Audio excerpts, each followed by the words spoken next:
When I was 22, I joined Christianity. That was on my own. I was not raised in Christianity. I was not brought up in the church at all. I didn't have to go to church every Sunday or Saturday. Um, but it was something that I joined on my own. I had lost some close people in my life, and felt like I needed structure. My I was a I was forced into being a young single mom because my first son's dad had gotten killed. So that's kind of what sent me to church, right? Trying to find some structure and some help, and wanted my son to have some structure and some life. And it did give me structure, but anyway, we'll fast forward a little bit. I was 22 years old when I joined. So I spent my 20s mostly, I'm ashamed to say this, learning how to be a pick me. Because I spent my 20s learning how to be this wife. I wasn't a wife, but I wanted to, I guess, be one because I had learned that that's what I should be. Now, I'm going to be honest, before I even got acquainted with Christianity or became a Christian, I wasn't thinking about being nobody's wife. But because I learned that fornication was wrong, and I learned adultery was wrong, and the right thing to do was to have a husband, then all of a sudden my heart was set on being a wife. And also in that environment, you see all these other families, and you start to feel like, as a woman, especially as a young woman, that you're missing out on something. And I did eventually get this husband. So I spent my 20s being single. I was not dating anybody. I did actually have another child, and I had her when I was 24. So from the time of me being pregnant until I was 30, I spent being single. So the things that I should have been learning, I feel now, just reflecting back, that I should have been learning then when I was in my 20s about dating, about men, I was not learning, because I was learning to be a good girl, to be a wife. I was becoming civilized in religion, basically. To be continued, okay? Because I see that I'm running out of time here. So this is part 2 of it. So anyways, I did not date. I was advised to work on myself, but it was not really me working on myself. And I would be wondering, like, what do I need to work on? Because at that time I was still I was in shape still, so I didn't think I needed to exercise. I didn't think I needed discipline there. And the advice that I was getting was coming from other older women in the church. So what the advice that I was getting was to learn how to cook better, to learn how to keep a house, to, discipline your children, to get them together. So when this man do come around, or come into my life, when God sends this man, that, I'll already have all of this stuff together, learn how to, budget, save your money, so basically everything that I was advised to learn would have been beneficial for a man, not necessarily most for me. I mean, yeah, I need to know how to cook. Yeah, I need to know how to budget my money, but it was given to me in a way of so that I'll be a good helper for him. It wasn't really for myself. And now looking back, I'm seeing the things that I could have cultivated. Now, let me say this, because the reason I feel like I really got in this situation is because I lost my mom at a young age. Okay, so I was still yearning for her, and I had, in the church they call them spiritual moms, right? So I had these mothers, and I still respect these women, so I'm not saying nothing bad about them, And I think that they were doing what they thought was right. I don't think that they were doing anything purposely to uh, ill advise me. Okay, I don't think that they were doing that on purpose because they were giving me the advice. They were giving me what they had been taught, right? So, anyways, but I was very impressionable because I lost my mom when I was a teenager, and I joined that church when I was in my early 20s. So, still grieving over my mom, still wanting a mother figure. You know, my grandmothers, they were gone. I had some aunties who were around, but they were dealing with their own, life struggles and everything. So, anyways, I was easily influenced. And I trusted what they were saying because they were older women. They looked like they were in happy relationships and everything. But I ended up getting married at 30. Or was I 31? I don't remember. I think 30 or 31. But yeah, 30. We got married. No, I was 31. I don't remember. But anyways, 30 or 31. But anyways, that turned out to be a disaster, okay? That was not a good situation at all. We didn't know each other that well. We were advised to rush into it because it's better to burn. I'm sorry. It's better to... What was the quote? It's better to... whatever, and then to not to burn in lust, basically, or in hell. So go ahead and get married, and God will help y'all along the way because y'all making the right decision. So we both rushed into something. We didn't even like each other, and I never loved him, and I don't think he loved me either. I don't actually think any man really loved women, but that's a whole nother subject. But he definitely didn't love me, and I didn't love him either. So I was stuck with somebody that I didn't like or love. So that ended up being dismantled. We divorced. We moved on. But here I am now at age 51 in my decentering men phase and era of my life.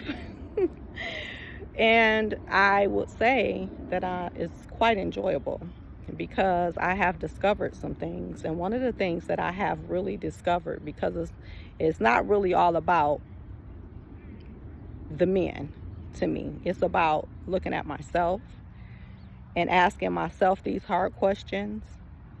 Because the thing is, with this decentering man thing, I have had to ask myself some really hard questions. First of all, what is your obsession with men in the first place? And to be honest, it wasn't a lot. It was like, okay, I like male validation. That's something that I'm used to because I'm an attractive woman.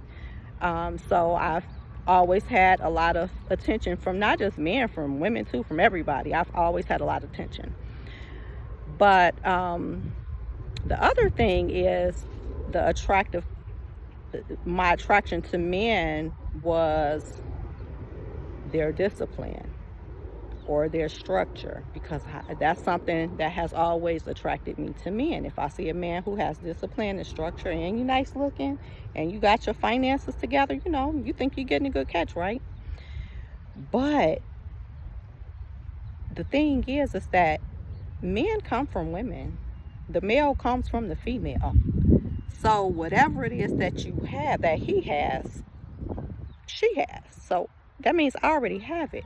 I just need to cultivate it. And now that I've cultivated it within myself, I find that I'm not so attracted to men like that anymore. Okay, so now we get that out of the way.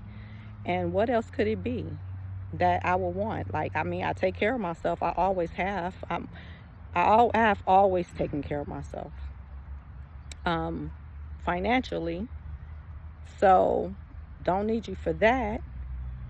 I am a highly sexual woman. I do like to have sex, so that's basically the only thing. But you got to think about the risk factors included in having sex. Now, I don't think that I can still have children. I don't even want any children, anyways. I don't want any more children. Um, so, don't want that. Don't want to mess around and catch a disease that I can't get rid of. So, and I definitely don't want to be emotionally attached, because that is the risk. I think that's the worst one of all. I'm being emotionally attached to somebody and then you got to work through that. So what do I actually need them for? And I realized that I actually don't really like men. So that's what decentering men has shown me, that I actually really don't like men. And it's okay, because men don't really like me either. So, like, I like certain things about men, like if they look nice looking, if they, again, the discipline, I'm attracted to that. I'm attracted to certain things about men, but to their core, their essence, no, I actually don't really like them. And they don't really like me either. And to be honest, now since I've brought that up, I don't think that men and women like each other at all. I think that we just are attracted naturally for whatever reasons we're attracted for. I mean, I get men may be attracted because of physical reasons, or they want to extract something from the woman, but basically we want the same thing. If we are just being honest, we don't be liking these men like that. And we know it. We know it. And at this age, I'm going to just go ahead and admit it. And I used to kind of feel bad about it. And I would try to not, to be honest about it, because I was thinking something was wrong with me. But no. If you dating a guy or seeing a guy and you're not really asking a lot of questions, or being curious to really get to know who this person is.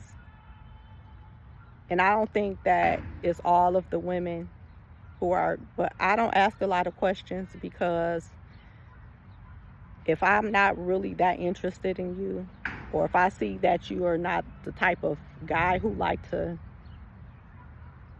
reveal himself, you know what I'm saying, you don't really want to talk about yourself anyways, I'm not going to ask you no questions. And eventually it's not going to be a long lasting situation anyways, because we're not getting to know each other. So how can I actually like you?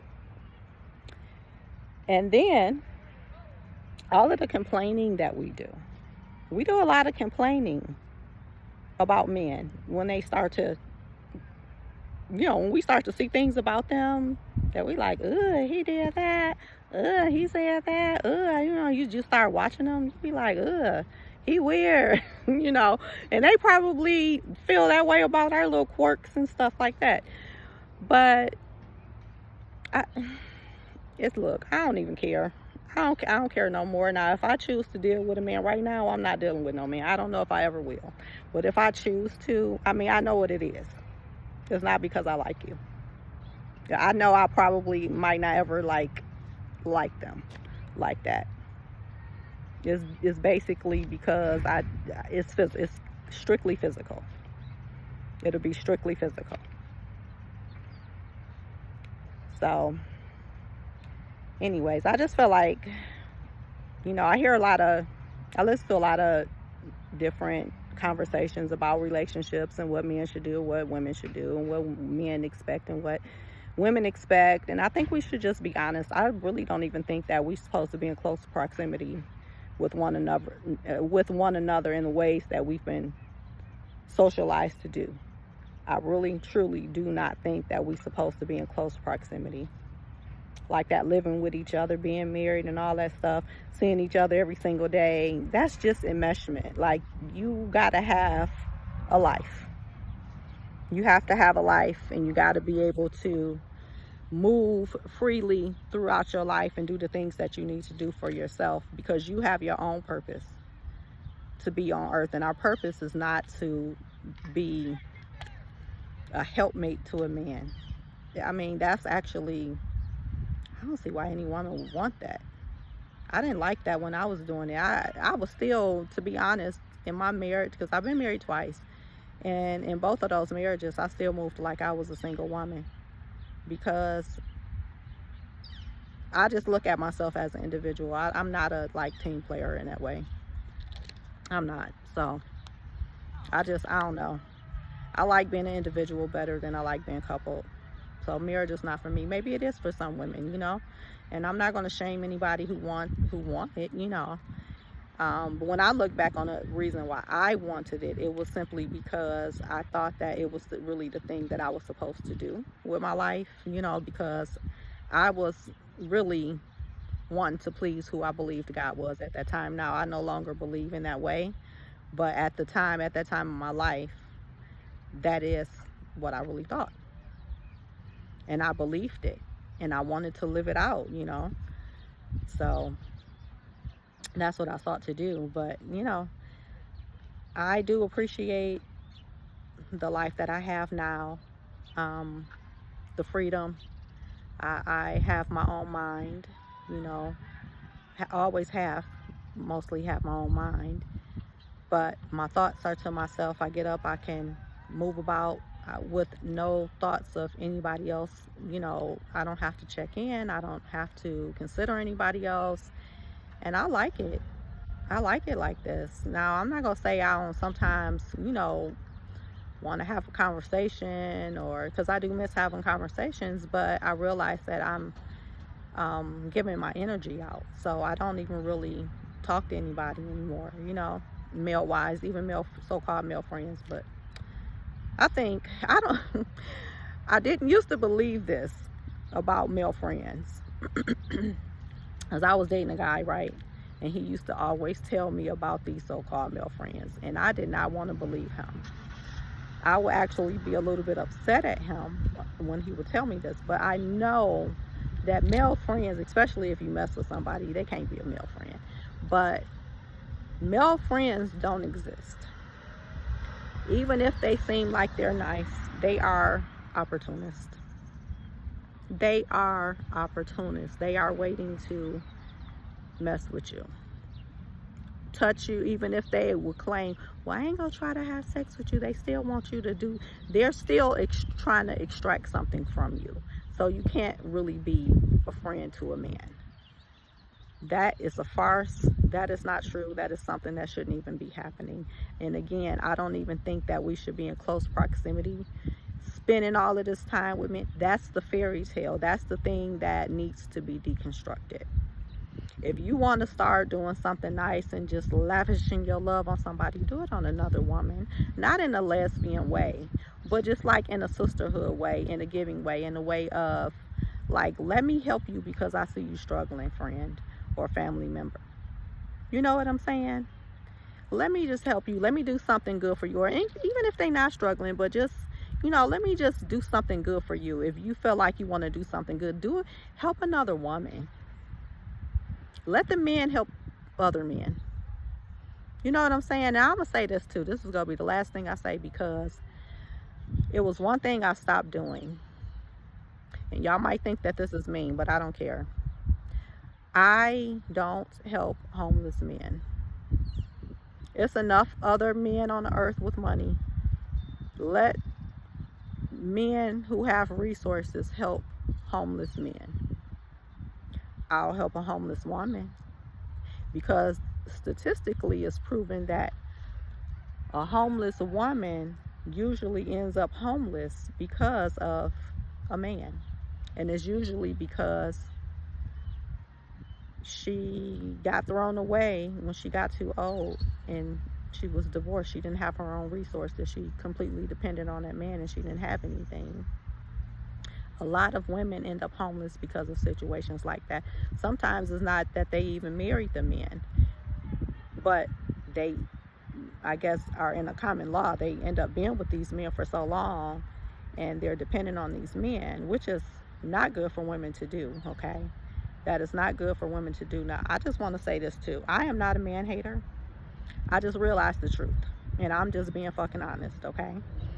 I just realized the truth. I don't hate men. I have 2 sons. I have 4 brothers. I had my dad, my grandfathers, and my dad and I were close. And my dad kept things real with me.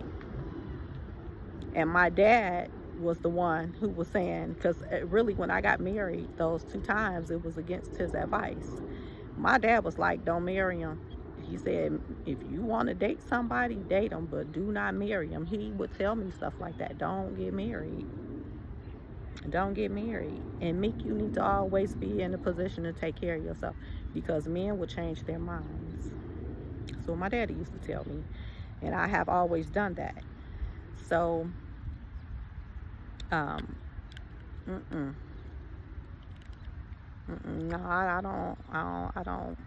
I don't help men anymore. I'll help my sons, you know, but that's it. Those are my only obligations. Now, these are adult sons, and they don't really ask for much anyways. But if they needed it, depending on what it is, I'll help them. But no, I don't extend myself in that way for men, even the homeless ones.